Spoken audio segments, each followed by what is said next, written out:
Lena Estrada Añocasi, directora de la Escuela de Diplomacia de la Cancillería.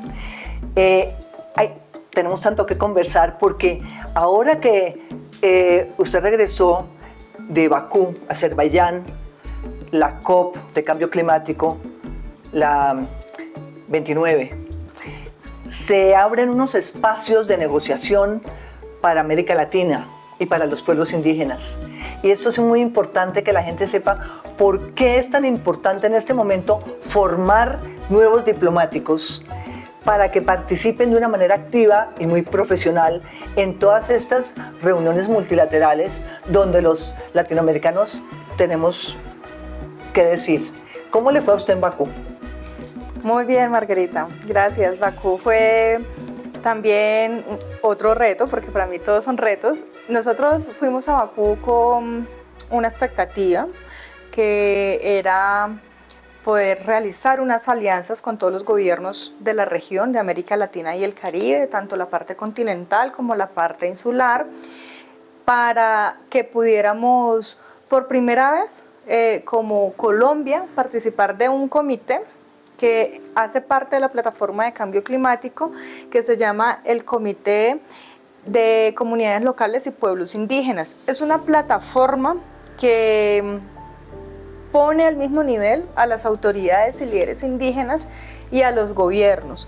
Entonces es una plataforma donde nosotros podemos interactuar, conversar y también llegar a acuerdos y lanzar recomendaciones a la plataforma de cambio climático cuando sesionan, es decir, a las COPs.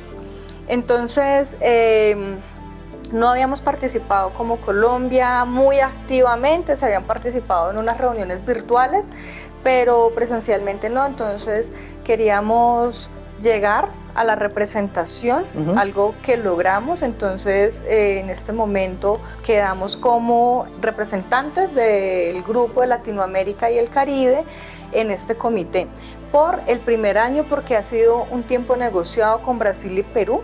Brasil va a asumir el segundo año y Perú el tercer año.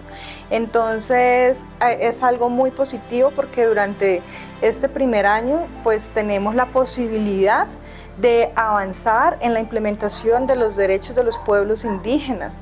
Eso creo que es lo más importante y es una demostración de que este gobierno pues tiene la necesidad de,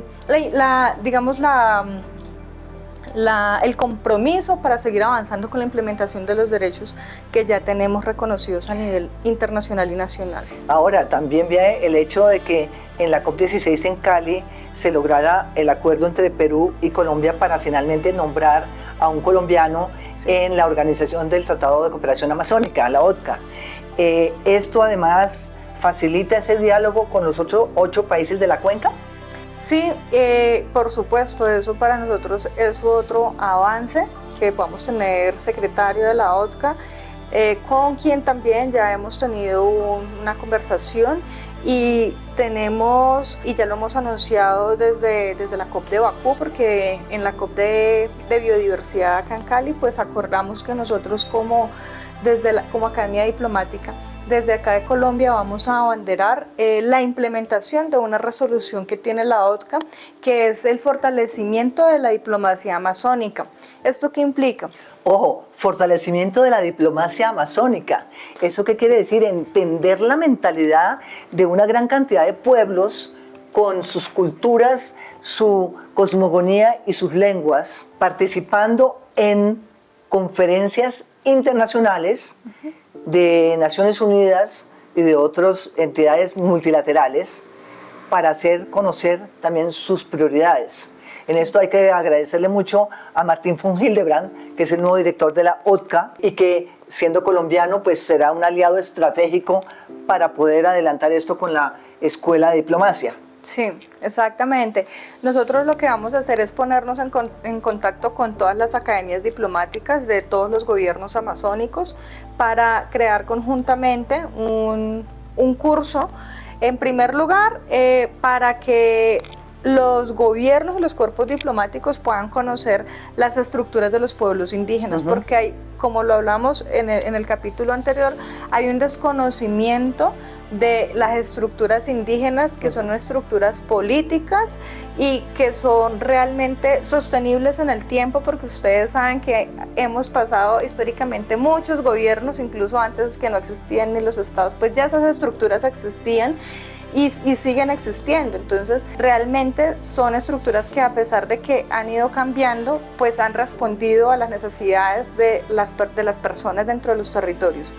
Lo que sucede es que los gobiernos nacionales no conocen cómo funcionan estas estructuras, y es importante educar, formar a nuestros cuerpos diplomáticos y a nuestros gobiernos en cómo funcionan estas estructuras de los pueblos indígenas, y ahí pues necesitamos una interacción entre los gobiernos indígenas y los gobiernos nacionales.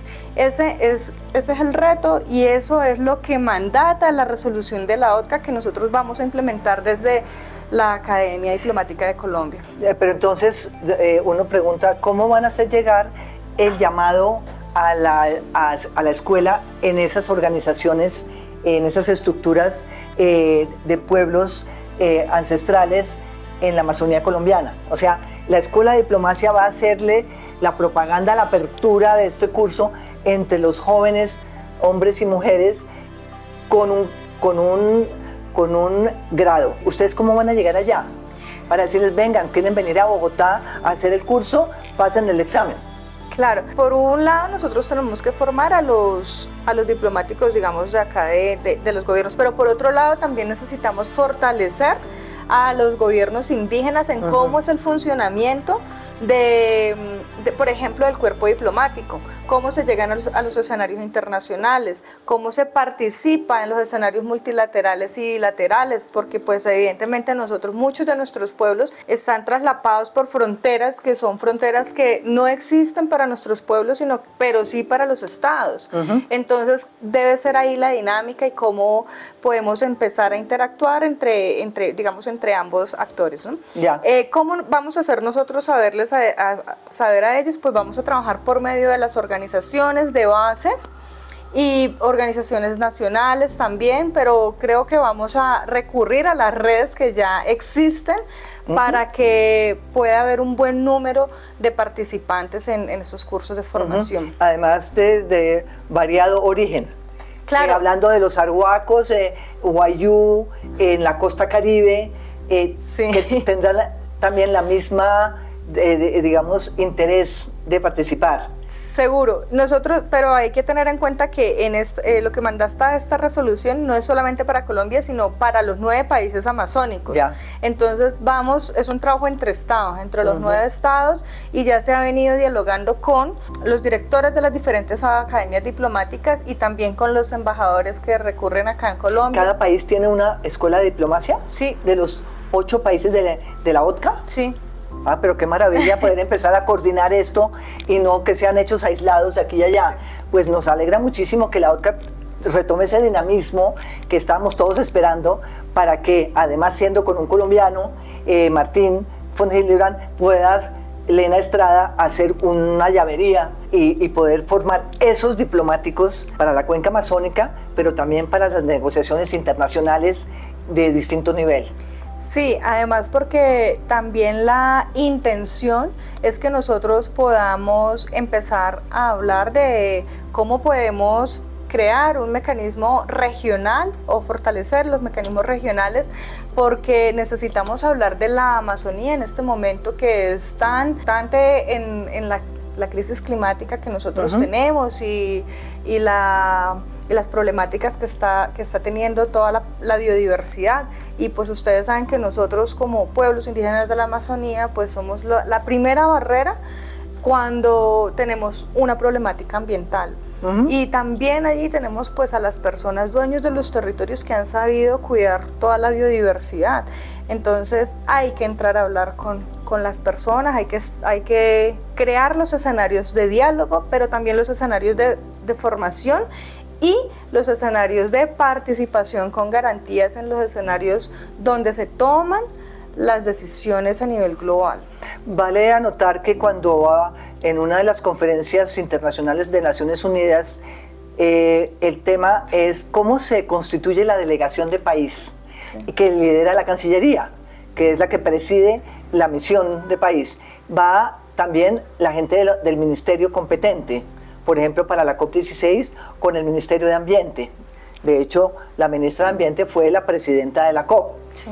Pero ahora, por ejemplo, se viene cambio climático en Brasil en noviembre del 2025, después de todas estas dificultades que hubo en Bakú, especialmente en negociaciones con los países desarrollados y con lo que se esperaba con el tema del financiamiento. Sí. O sea, se viene un reto muy complicado en un año visto y en la América Latina, porque va a ser en Belén do Pará. ¿Cómo han pensado ustedes ahí en este proceso de formación? ¿Cómo va a ser esa constitución de esa delegación de país? Pues mira, en primer lugar, la delegación cuando son las plataformas ambientales, pues la tiene el Ministerio de Ambiente, evidentemente con Cancillería, que es la cabeza de la delegación, pero teniendo en cuenta que son dos escenarios supremamente importantes, COP de biodiversidad, COP de cambio climático, al acuerdo que nosotros hemos llegado incluso pues cuando logramos tener la candidatura y la elección en el Comité de Comunidades Locales y Pueblos Indígenas, es que vamos a constituir una agenda conjunta entre los países que podamos nosotros liderar, es decir, que nuestros objetivos como Colombia y los objetivos como el gobierno del gobierno de Brasil, que no estén separados, sino que estén unificados y que podamos trabajar conjuntamente y liderar una agenda hacia Latinoamérica. Por ese motivo nosotros tenemos aquí planteado el encuentro del hemisferio, que va a ser acá en Colombia. Ya se escogió Colombia como sede. Estamos en todos los trámites que son más administrativos, pero que esperamos que prontamente pues esto ya sea un hecho. O sea, que Colombia sea el escenario para poner de acuerdo a los países de la cuenca para llegar como grupo. No, cuando digo el hemisferio es Latinoamérica y el Caribe y Norteamérica. Uy. Y es un evento de carácter de ministerios hacia abajo, en donde vienen los ministros de Medio Ambiente, de Relaciones Exteriores, pero también vienen los líderes y los presidentes de todas las organizaciones indígenas que son supranacionales y también algunas nacionales, locales, porque la idea es que sea un evento con bastante participación de pueblos indígenas. Allí se va a hacer una evaluación de lo que ha ocurrido con este comité o esta plataforma en los últimos 3 años y lo que vamos a proyectar hacia los próximos 3 años. Este evento, que está programado para el primer semestre de este año, pues va a ser un preámbulo a la agenda que nosotros como pueblos indígenas podamos proponerle como hemisferio, como birregión a la plataforma Canadá de cambio Estados climático. Unidos, América Central y América del Sur. Exactamente. Y toda la parte insular. Y la parte insular, Caribe. Sí. Vaya reto. Sobre todo con la nueva administración en Estados Unidos. Ahora, ¿cómo interactúan, por ejemplo, con delegaciones de pueblos en América del Norte? No, nos encontramos en todos los eventos que tenemos de las plataformas internacionales y también en los encuentros que se hacen de pueblos indígenas, nos encontramos con ellos y la verdad con ellos pues tenemos una relación muy cercana. Pienso que las problemáticas de los pueblos indígenas son muy parecidas en cualquier lugar del mundo, ¿sí? Entonces hay países que vamos más adelantados, como puede ser Colombia, pero hay países que vienen mucho más atrás y otros que están en la mitad del camino. De todas formas, quienes vamos más adelantados en el reconocimiento de derechos de los pueblos indígenas, pues lo que hacemos es ir empujando un poco más que los otros países y los otros gobiernos puedan ir reconociendo los derechos que no han sido reconocidos de sus poblaciones. Bueno, toda esta historia de todas esas negociaciones y todas esas particularidades de los países, me imagino que será parte también de la misma formación en la Escuela de Diplomacia. Claro que para sí. entender esos contextos. Entonces volvamos a la Escuela de Diplomacia y el reto que se viene ahora de escoger, seleccionar 40 personas, que es el aforo del próximo curso. Sí. A ver, ¿cómo la están viendo? Bueno, para este curso nosotros hemos creado un curso de fundamentación que está en la página de YouTube y se llama Academia Diplomática Augusto Ramírez Ocampo, y ahí pueden encontrar las personas que están interesadas en presentarse al examen, o las personas que no saben qué hace un diplomático o para qué sirve la carrera diplomática. Pueden encontrar todas las clases que nosotros estamos brindando de manera gratuita. Esas clases están constituidas por diferentes módulos, que son los temas que nosotros priorizamos en este próximo curso de formación, y que priorizamos también para el examen de admisión. Ajá, entonces, o sea que la gente puede estudiar previamente, sí, con ese material para prepararse al examen de admisión con el riesgo de que pase o no pase. Exacto, pero esas temáticas que se tocan en los cursos de fundamentación que están en YouTube, que también es primera vez que estamos brindando un curso de estos, y es de muy alto nivel porque lo están dictando embajadores, embajadoras, ministros plenipotenciarios, que son los más altos niveles de la carrera diplomática, sí. Y también profesores internacionalistas de muy alto nivel. También tenemos líderes indígenas internacionalistas, afrocolombianos, porque tenemos el enfoque étnico.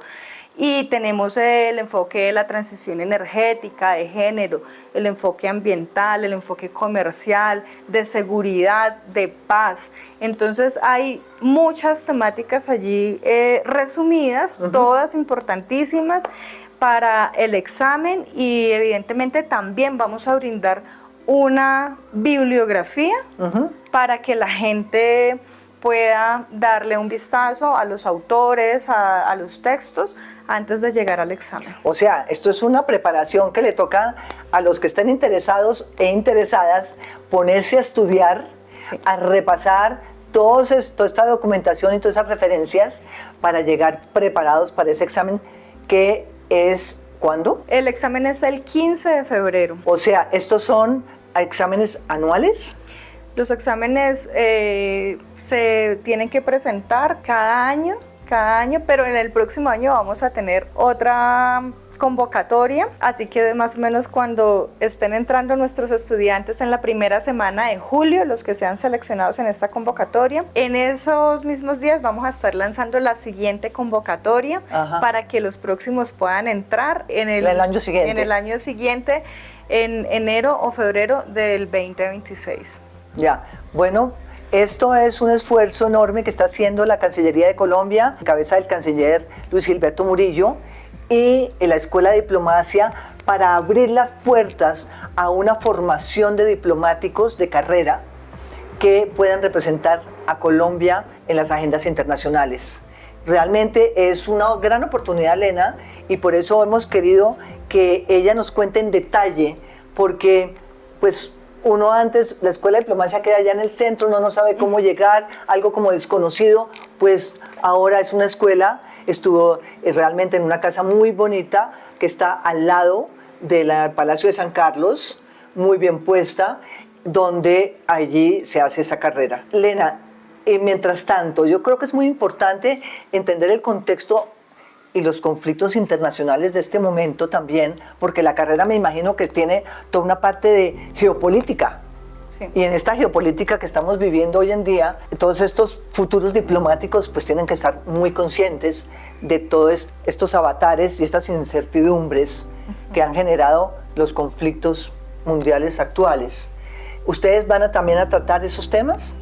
Por supuesto, se tratan temas de actualidad y también se proponen los textos de estudio. La carrera diplomática siempre tiene que ser una carrera que se va actualizando de acuerdo a los momentos históricos, políticos, sociales, culturales, es decir, es una carrera que tiene que ser muy dinámica, y las personas que estén allí también tienen que estar muy dispuestas a cambios en su vida, ¿no? Porque ustedes saben que la vida de un diplomático pues no es fácil, también es muy compleja, porque tienen que estar asumiendo diferentes roles en cada momento de su vida, pero adicional pues tienen que estar haciendo cambios. Sí, cambios de vida, sí. 4 o 6 años en un país lejano, y después volver y trastearse al país.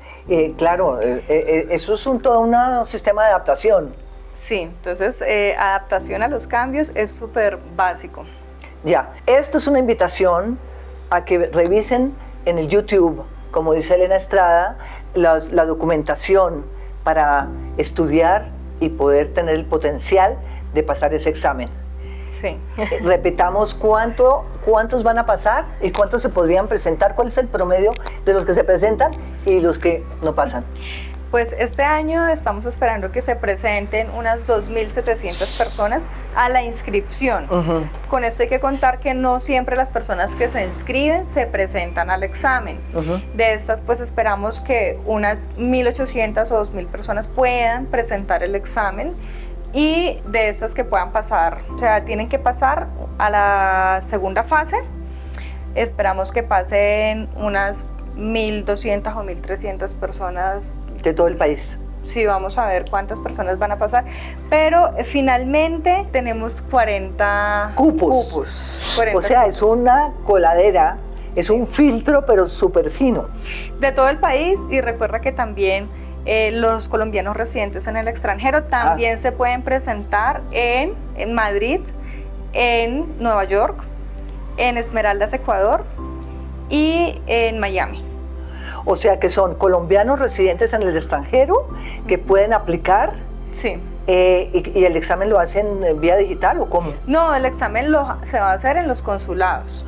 En los consulados de nuestro país, en las ciudades que les acabo de mencionar, pero además brindamos la posibilidad de que para la segunda fase puedan presentar su examen de forma virtual. Lo único que no pueden hacer es cambiar de sede de examen en la segunda fase si llegan a pasar.